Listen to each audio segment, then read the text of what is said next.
Bonsoir, dames et messieurs, et bienvenue à cette session d'information sur la télévision de la famille. Au sommaire de ce journal, un seul titre, les échos de la sortie du Premier ministre Rim Talba Jean-Emmanuel Ouedraogo dans les Hauts-Bassins. Encore une fois, dames et messieurs, bonsoir et bienvenue. Le Premier ministre Rim Talba Jean-Emmanuel Ouedraogo a séjourné dans les Hauts-Bassins le week-end dernier. Il a procédé à l'inauguration du dépôt d'hydrocarbures liquides de Péni vendredi dernier. Cette infrastructure, située à quelques encablures de la ville de Bobo-Dioulasso, est la concrétisation d'une vision stratégique et d'une volonté politique affichée du président du Faso. D'un coût de 32 milliards de francs CFA, le dépôt représente une avancée significative dans le développement énergétique du Burkina Faso. Le commentaire est signé Toundasida Salam Ouedraogo. Je déclare officiellement mise en service le dépôt d'hydrocarbures liquides de Péni de la Sonabi.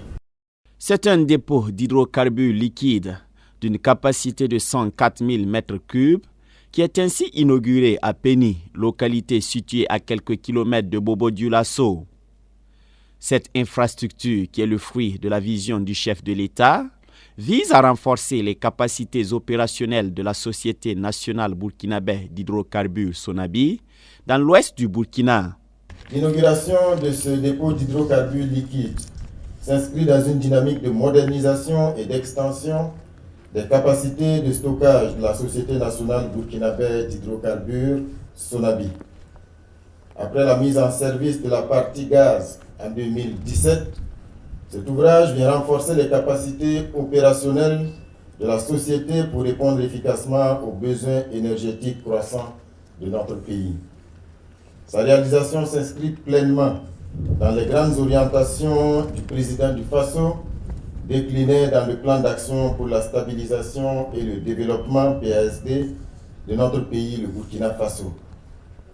Elle est également en phase avec le plan stratégique 2023-2027 de la Sonabi, en particulier le contrat plan signé entre elle et l'État, qui permet notamment de renforcer ses capacités en produits pétroliers liquides.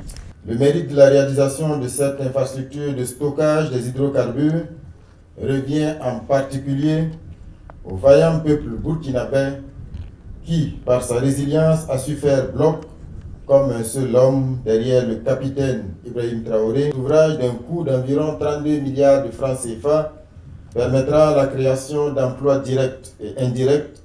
La mise sur pied de ce dépôt marque une avancée significative pour le pays qui se place désormais comme un acteur majeur de l'approvisionnement énergétique dans la sous-région, a souligné le directeur général de la Sonabi. À travers ce dépôt, non seulement nous renforçons la sécurité énergétique de notre pays, mais nous ouvrons également la voie à un véritable hub stratégique capable de desservir toute la région des Hauts-Bassins et au-delà. Mesdames et messieurs, ce projet d'envergure remarquable fait partie d'un engagement continu de la Sonabi pour garantir une réponse efficace et pérenne aux besoins énergétiques de la nation. Ce dépôt n'est pas seulement un centre de stockage, il est la clé de voûte de notre ambition régionale. En quadruplant nos capacités de stockage, nous assurons non seulement l'approvisionnement national, mais nous positionnons le Burkina Faso comme un acteur majeur de l'approvisionnement en hydrocarbures en Afrique de l'Ouest. Avec ce dépôt, nous ne nous contentons pas de répondre aux défis internes. Nous répondons aux attentes de nos frères et sœurs de l'Afrique de l'Ouest.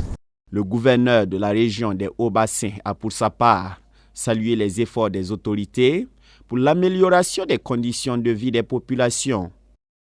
Nous sommes doublement honorés ce matin. Honorés parce qu'il s'agit là de notre Premier ministre que nous accueillons pour sa toute première sortie officielle dans la région des Hauts-Bassins.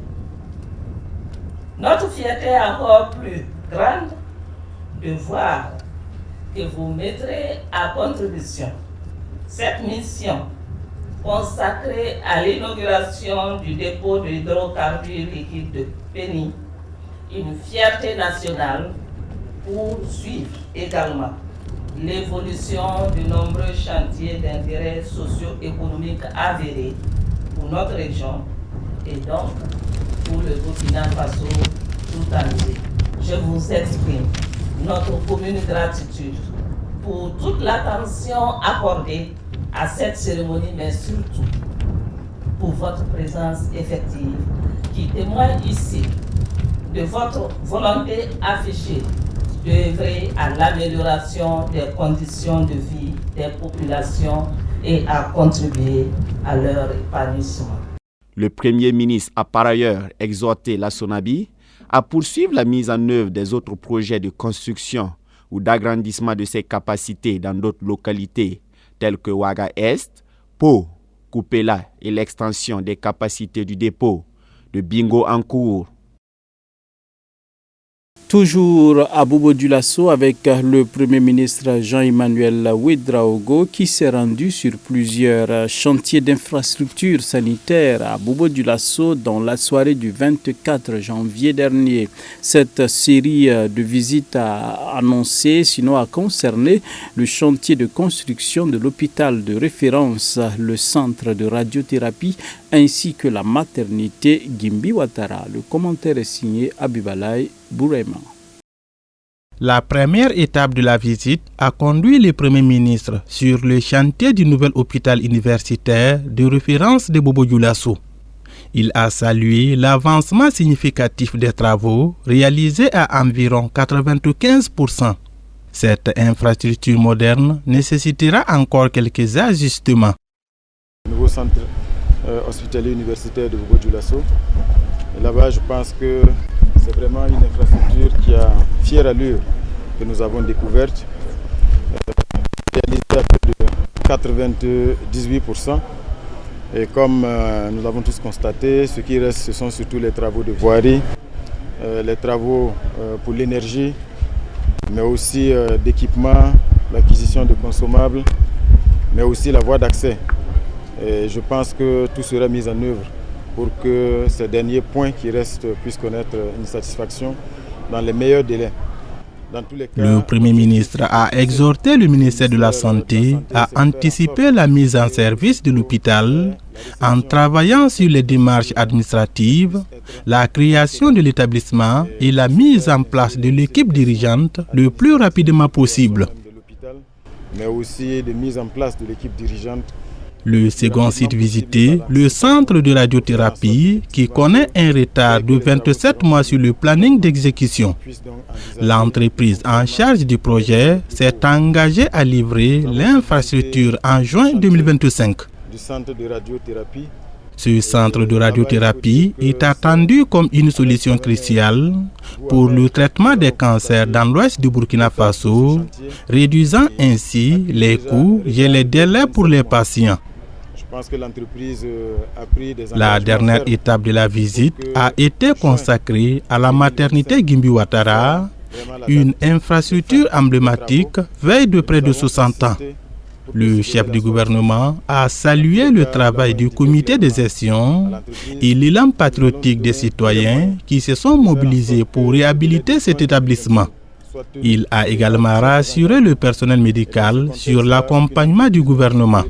Des instructions ont été données au ministère de la Santé pour soutenir les efforts de réhabilitation en collaboration avec les partenaires engagés. Le Premier ministre, par cette visite des infrastructures sanitaires, exprime l'engagement du gouvernement à œuvrer pour une offre de soins de qualité aux populations. Ils étaient 1228 jeunes qui bénéficiaient depuis 15 années d'une éducation holistique de la part de Compassion Internationale Burkina Faso à travers ses centres de développement pour enfants et jeunes. Ils quittent Compassion pour la vie active. active.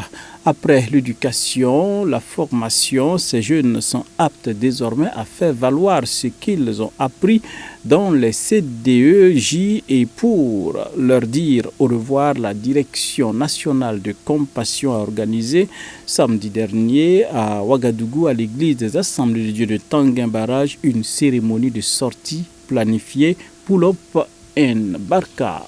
Abibalaï Boureima et Gédéon Tapsova pour le reportage.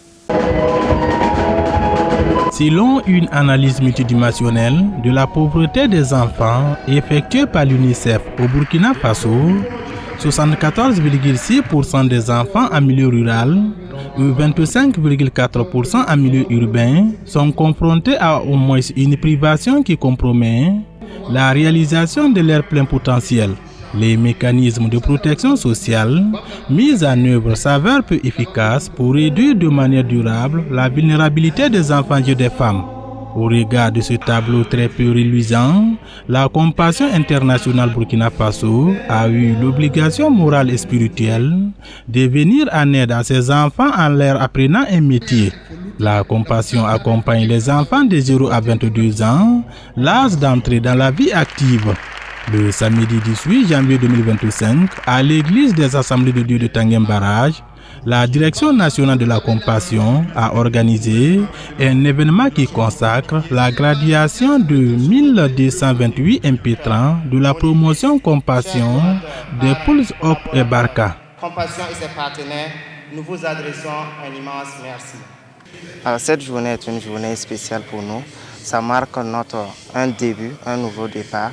Nous sortons de compassion, façon textuelle officielle, mais nous sommes encore liés et nous avons un sentiment de remerciement envers tous ces acteurs-là, Compassion internationale et ses églises partenaires, les parrains, les sponsors, les moniteurs, les monitrices, les team leaders, pour ne citer que ceux-là qui ont contribué à notre épanouissement sur le plan spirituel, social et entrepreneurial. Il faut dire que Compassion, c'est un enseignement holistique. Ça prend en compte toutes les dimensions, c'est-à-dire les dimensions physiques, spirituelles. Nous avons reçu des soins, des gens qui sont malades ou des situations vraiment délicates. Nous avons reçu également des subventions pour les scolarités et nous avons reçu des formations entrepreneuriales, que ce soit dans divers domaines, par exemple la décoration, dans le domaine technique. Beaucoup d'entre nous ont reçu des formations et d'autres des financements même. Certains d'entre nous ont déjà ouvert leur entreprise où ils emploient déjà des gens et ils arrivent à s'auto-épanouir dans la vie active. Nous avions vécu beaucoup de choses à la Compassion. Pour la Direction nationale de la compassion, les enfants sont parvenus à la fin de leur cycle au sein du programme qu'ils quittent pour faire valoir les compétences qui leur ont été inculquées pendant ces 15 dernières années. C'est un honneur pour moi. Le programme de compassion, c'est un programme qui se déroule dans la période de 0 à 22 ans pour tous les enfants. Alors donc, lorsque les enfants sont enregistrés dans le programme et bénéficient du programme dans cet intervalle-là, à 22 ans, l'enfant, ou disons maintenant le jeune, achève une étape dans son parcours parce qu'il a bénéficié d'un certain nombre de formations au niveau du centre de développement pour enfants et jeunes. Et à 22 ans, il entre dans la vie active pour pouvoir mettre en pratique ce qu'il a acquis comme compétences durant donc 10 ans, durant 15 ans, au niveau des centres de développement pour enfants et jeunes, contribuer au développement de sa société et aussi accompagner les plus jeunes qui sont également donc au niveau de ces centres qui continuent à bénéficier du programme. Pendant que le vin du ton livre, Le directeur général de l'Université Aube Nouvelle de Ouagadougou, qui est le parrain de cette cérémonie des sorties planifiées des jeunes du programme de développement mis en œuvre par la Compassion internationale Burkina Faso et les églises partenaires, réaffirme son engagement à toujours accompagner ces jeunes. Dieu m'a permis d'occuper des positions dans la vie active qui me permettent d'avoir un réseau. Et dans ce monde, lorsque vous êtes connu et que vous tapez à certaines portes, à cause de vous, on peut vous ouvrir des portes. Donc ces jeunes dont je suis le parrain, si j'ai la possibilité d'intervenir auprès des institutions, auprès des personnes que je connais, pour leur ouvrir des portes, je serai très heureux de le faire. Ces jeunes, ils ont besoin de conseils, ils ont besoin de notre expérience pour qu'ils sachent d'où est-ce que nous on vient, pour être où est-ce que nous sommes. Ces conseils-là, je m'engage à le faire. Et je suis un formateur. Je suis prêt aussi à les accompagner pour avoir des formations complémentaires et faire d'eux des jeunes accomplis. Même dans la vie sociale, dans la vie sociale, familiale, je suis capable aussi de les aider. Ça fait plus de 37 ans de vie conjugale, mais ces jeunes sont appelés à se marier, ils ont besoin de conseils, mais comme l'accompagnement de compassion, elle est holistique, donc c'est dans tous les niveaux, et moi je suis prêt à les accompagner, et je serai fier de voir que ces jeunes-là sont devenus des grands de demain. Le président de la FEME, qui préside cette cérémonie des sorties, a exhorté aux impétrants de demeurer toujours dans l'humilité. Avec nos partenaires. Alors pour les jeunes impétrants, je leur ai demandé dans un premier temps d'être humbles. C'est très important parce que quand on veut servir et servir le Seigneur, l'humilité est la première qualité. Le Seigneur Jésus lui-même nous a donné l'exemple en cela. Deuxièmement, je leur ai demandé de rester enseignables. C'est-à-dire qu'ils sont des impétrants, ils ont reçu des compétences, mais il ne faut pas qu'ils croient qu'ils ne peuvent plus apprendre. Ils doivent continuer d'apprendre, ils doivent continuer à être enseignés et à continuer à se former de manière à ce que ce qu'ils ont acquis, qu'ils puissent continuer encore d'acquérir d'autres connaissances qui vont s'ajouter donc à leurs compétences. Je leur ai ensuite demandé également de continuer à faire en sorte qu'ils puissent élever leur niveau. Alors très souvent, quand on est parvenu à un niveau donné, on croit que ça suffit. J'ai donné l'exemple de celui-là qui a été instituteur, mais en continuant de se former, il a enseigné dans le secondaire et en continuant, il a enseigné au supérieur et il a terminé donc professeur titulaire. Donc je les ai encouragés donc à aller de l'avant dans leur formation de manière à ce qu'ils puissent arriver à donner le meilleur d'eux-mêmes. Et enfin, j'ai eu à leur demander de tout mettre en œuvre pour bien finir. On peut mal commencer, mais l'important c'est de bien finir. Et cela est très important parce que si vous finissez bien, c'est ce que l'on va garder de vous. Cette sortie planifiée est de la région du centre-nord, du centre-ouest et du nord. Ils sont 1228 qui quittent la compassion internationale pour entrer dans la vie active. Et ça sera sur cette note que nous mettons un terme à cette édition. Dames et messieurs, merci d'avoir été des nôtres. On se souhaite une excellente soirée en compagnie des programmes de la télévision de la famille. Bonsoir chez vous. Rendez-vous est pris demain pour d'autres actualités sur la télévision de la famille. Bado Bafo a réalisé ce journal.